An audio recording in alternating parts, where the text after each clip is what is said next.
Okay, so today we are going to learn how to add a memory.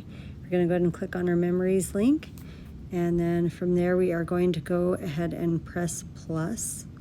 Depending on what you want to do, you can add a story to speaking into your phone.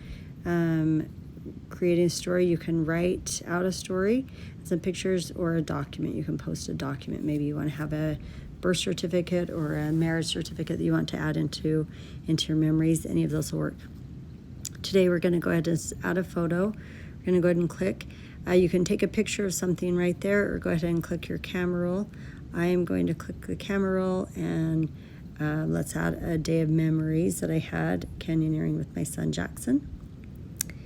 Okay, we're going to go ahead and save that. Now you're going to go ahead and see that right up here in my memories. Just give it a second and it should be right there.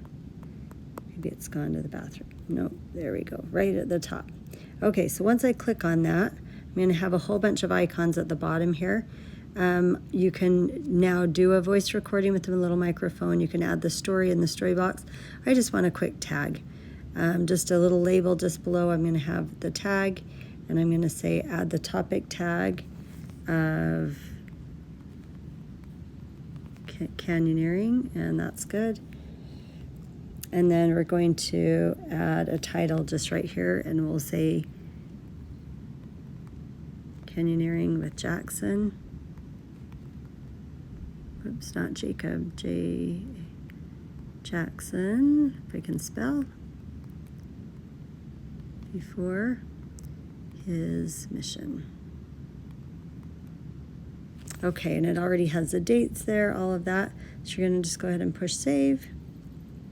And then I think that's it. You can go back to memories, and then you can go ahead and see your picture there with that. If you want to add more details, you sure can. You can add a story. So I hope that's helpful, and go ahead and try it out. It's really fun.